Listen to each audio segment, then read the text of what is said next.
बहुत कम देश थिबे जो माने निज शोषक मानक पूजा करबा आरंभ कर दियंती। आमे सब विरल बरং आमे तो दुनियार से किछटा देश मानक मध्यरु जो माने शोषण को संस्थागत करदेले, एक्सप्लॉइटेशन को इंस्टीट्यूशनलाइज करदेले।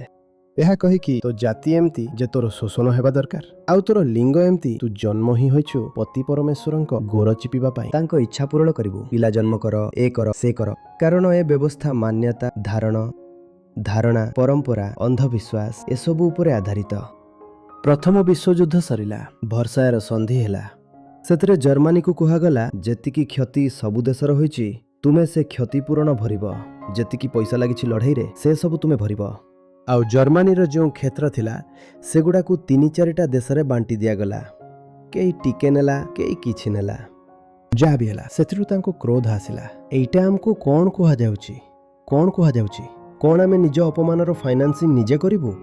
ସେ କ୍ରୋଧ ଏକ ଅନ୍ଧାର ଦିଗକୁ ବଢ଼ିଗଲା। ସେଠାରୁ ଫାସିବାଦର ଜନ୍ମ ହେଲା, ସେଠାରୁ ଦ୍ୱିତୀୟ ବିଶ୍ୱଯୁଦ୍ଧ ହୋଇଗଲା। ସେ କଥା ଅଲଗା, କିନ୍ତୁ ଜର୍ମାନୀ ଏତିକି ତ କଲା ନା, ନିଜ ଶୋଷଣକୁ ପୂଜିବା ଆରମ୍ଭ କଲା ନାହିଁ। ଆପଣ ଶୋଷଣର ଅସମାନତାର ବିରୋଧ କରିବାକୁ ଚାହୁଁଛନ୍ତି, ଅନ୍ୟପଟେ ଆପଣ ସେହି ସବୁ ପରମ୍ପରାକୁ ପୂଜା ବି କରୁଛନ୍ତି। ଯେ ପର୍ଯ୍ୟନ୍ତ ଆମର ଏ ପରମ୍ପରା ଚାଲିଥିବ, ଯିଏ ତୁମର ଶୋଷଣ କରୁଛି ଜାଣିଥାଏ ସେ ଶୋଷକ ଅନ୍ୟାୟ ହେଲେ ବି ତଥାପି ତା ସାମ୍ନାରେ ମୁଣ୍ଡ ନୁଆଁଇ ଚାଲ। ଭାରତରେ ଯାହା ହେଉଛି ତାହା ଚାଲୁ ହିଁ ଥିବ।